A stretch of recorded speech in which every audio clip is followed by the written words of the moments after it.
Bonjour à tous, aujourd'hui on va parler de mise en équation. Alors mettre un problème en équation, ça veut dire le traduire en une équation mathématique afin de la résoudre et donc trouver la solution au problème. Sur contrôledemaths.com, je vous propose 4 exercices. Voici le premier. Evan, Will et Julie jouent à Fortnite. Evan n'a plus beaucoup de points de vie. Will le nargue, j'ai le double de tes points de vie. Mais Julie signale à Will, ne te la pète pas, j'ai 21 points de vie de plus que toi, j'en ai 53. Et la question est, combien Evan a de points de vie? Alors, dans tout ce genre d'exercice, il y a différentes étapes à respecter. La première, c'est de choisir et de poser l'inconnu. Ici, on ne vous parle pas de x ou de lettres. C'est à vous de le faire. Donc ici, dans cet exercice, on va chercher le nombre de points de vie d'Evan. Donc cette quantité, on va la nommer avec une lettre, généralement x. On peut aussi prendre l'initiale de ce qu'on cherche, donc là on parle d'Evan, pourquoi pas l'appeler E.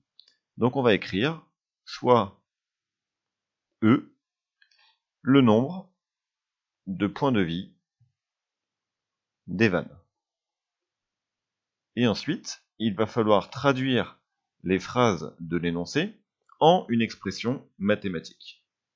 Par exemple, la phrase « Will le nargue, j'ai le double de tes points de vie », c'est un indice pour avoir le nombre de points de vie de Will. On ne connaît pas le nombre exact, mais on peut exprimer les points de vie de Will. Le double de ceux d'Evan, ça veut dire que c'est 2 fois ceux de Evan. Donc vu que ceux de Evan, on les connaît maintenant, c'est eux, en tout cas on arrive à les exprimer, et bien on va pouvoir pareil exprimer les points de vie de Will. Il a le double de ceux de Evan, donc il a 2 fois E, donc 2E, points de vie. Et de la même façon, on va pouvoir exprimer les points de vie de Julie. Elle nous dit, Julie a 21 points de vie de plus que toi. Autrement dit, elle parle à Will, donc 21 points de plus que ceux de Will. Donc on peut écrire que Julie, elle a les points de vie de Will plus 21. Et les points de vie de Will, bah c'est 2E, on vient de l'écrire. Donc Julie, elle va avoir 2E plus 21 points de vie. Bien, et l'énoncé nous dit également, on ne l'a pas encore utilisé, nous dit que Julie, elle a 53 points de vie. Donc ça va nous permettre d'avoir la fameuse égalité qu'on va appeler l'équation, parce qu'elle contient une inconnue. L'égalité qu'on a ici, c'est Julie a 53 points de vie. Or, les points de vie de Julie, nous on les a appelés ici 2E plus 21. On a donc l'équation, les points de vie de Julie, donc 2E plus 21, est égal à 53. Donc là, la mise en équation, elle est finie. On a maintenant notre équation qui contient une inconnue. Cette inconnue, c'est E, et ça correspond, on l'a écrit plus haut, au point de vie d'Evan.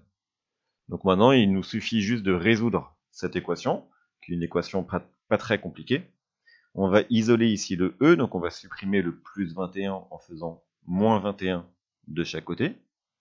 Donc à gauche, j'ai 2E. À droite, 53 moins 21, ça fait 32.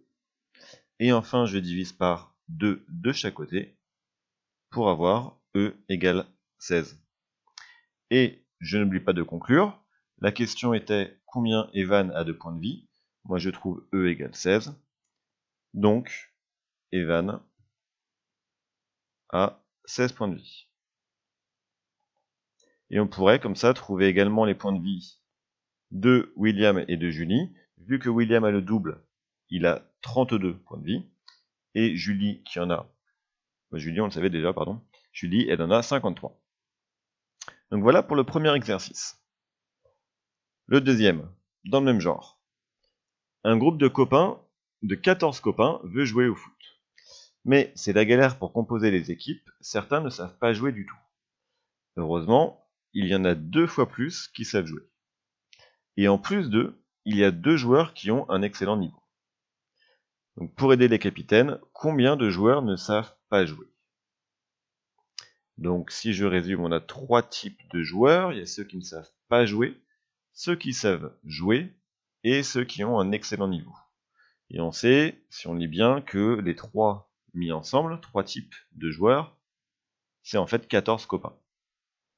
Donc on me demande ici le nombre de joueurs qui ne savent pas jouer. Donc je vais encore une fois poser mon inconnu.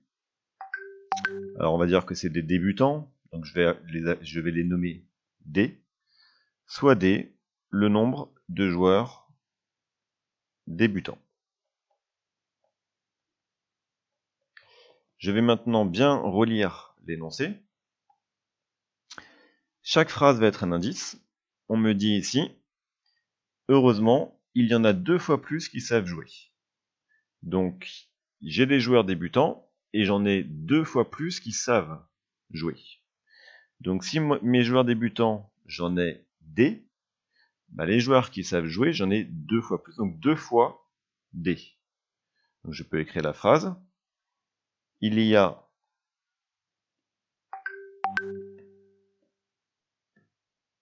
deux D, 2 fois D,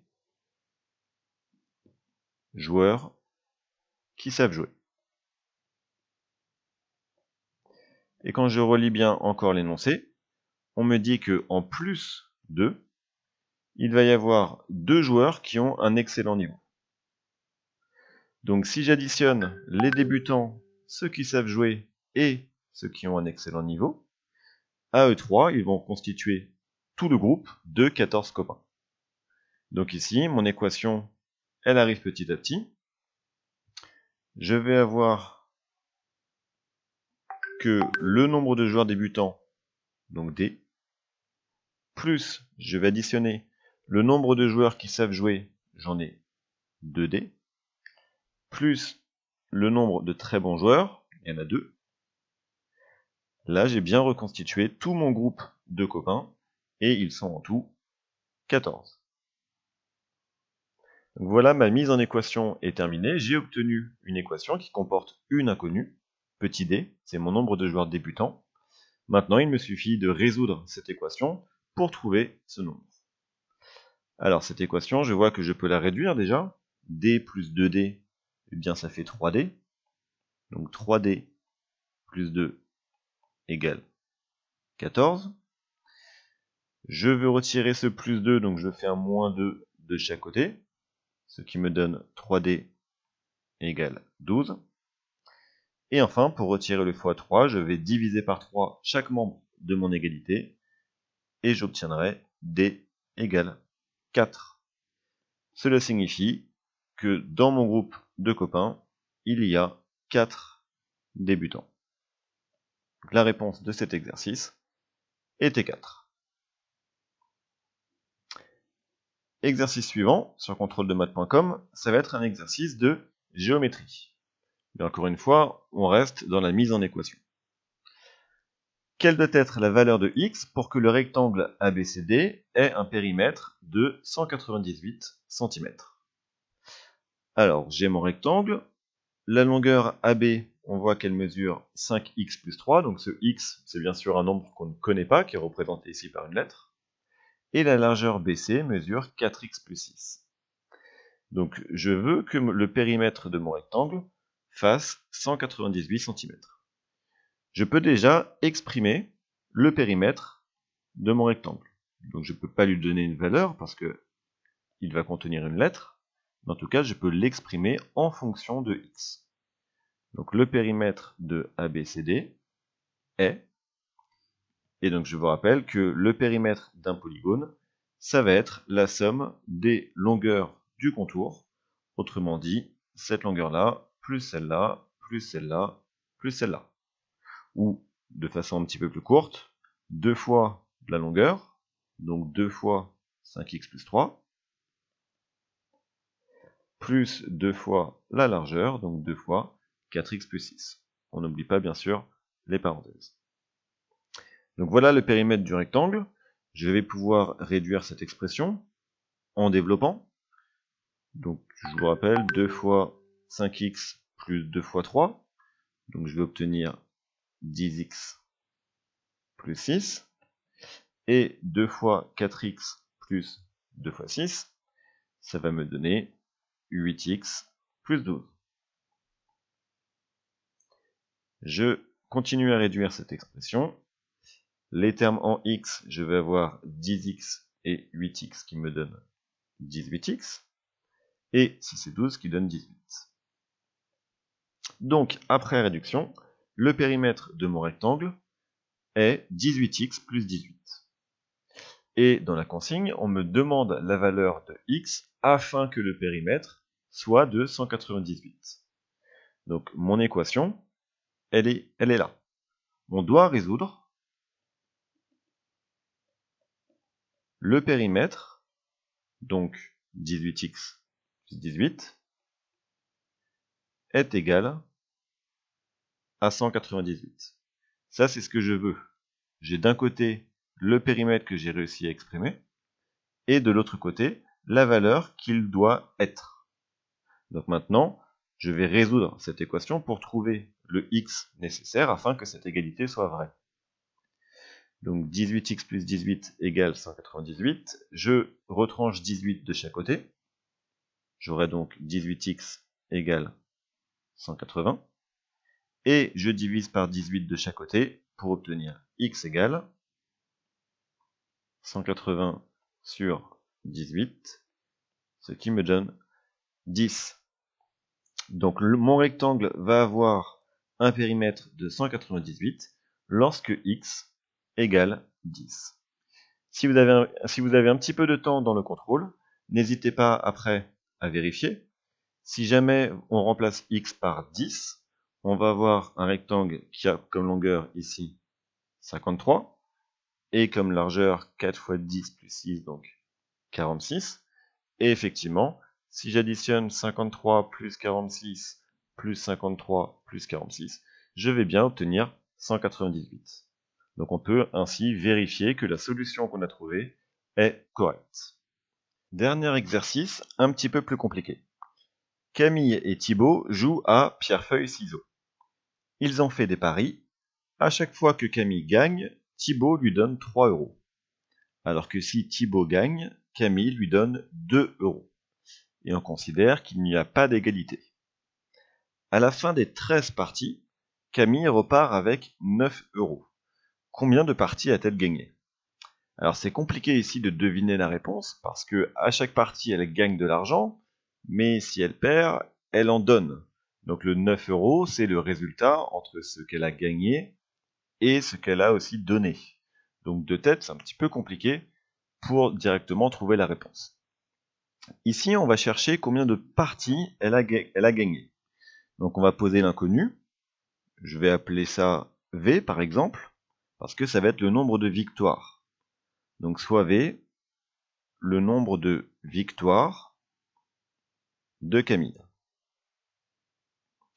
Ok, ça c'est fait. Donc qu'est-ce que je sais de plus? Il y a un détail qui est important dans l'énoncé. Je sais que ils ont fait 13 parties. Alors ça, c'est quand même une indication assez forte. Il y a eu 13 parties, et je viens d'écrire qu'il y a eu V victoires. Ça va me permettre d'exprimer le nombre de défaites. Si on fait 13 parties, elles vont être composées des victoires et des défaites. Donc si parmi ces 13 parties, il y a eu V victoires, je peux exprimer le nombre de défaites. Ça va être 13 moins V. Donc toutes les parties moins les victoires. Donc je peux écrire, il y a eu 13 moins V défaites de Camille.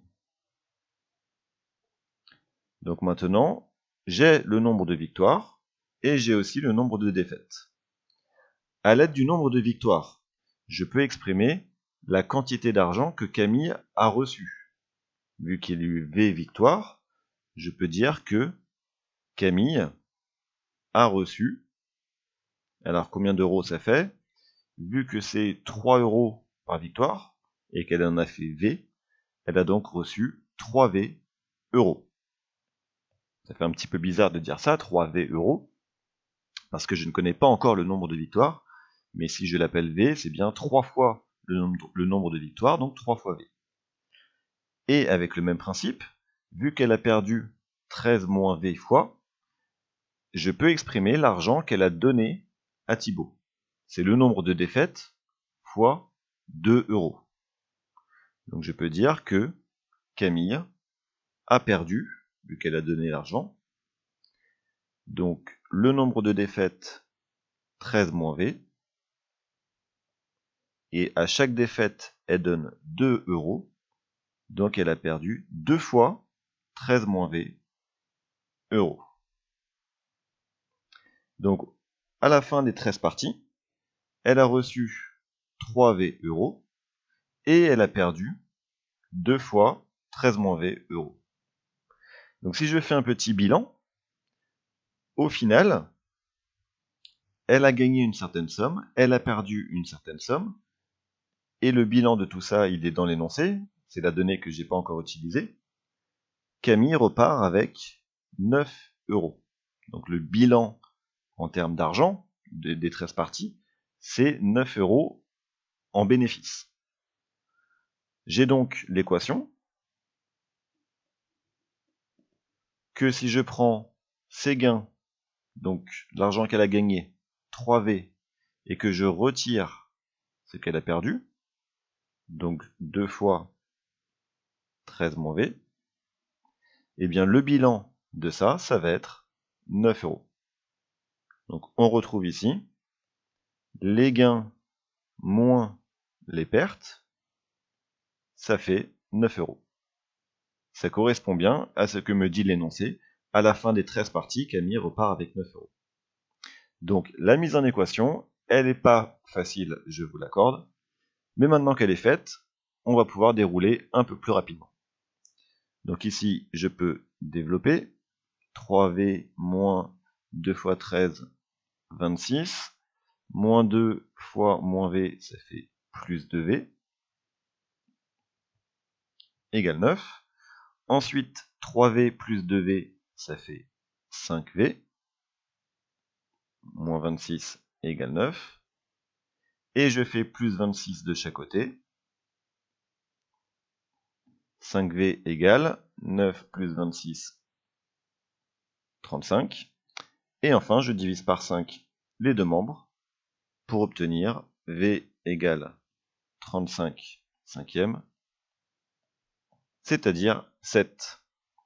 Donc au final, vu que j'avais appelé V le nombre de victoires de Camille, je peux dire que Camille a gagné 7 fois. Et voilà. Si tu penses avoir compris, alors abonne-toi à ma chaîne et viens vite sur contrôledemaths.com. Tu y trouveras toutes mes vidéos, des cours et des exercices aléatoires corrigés. À bientôt.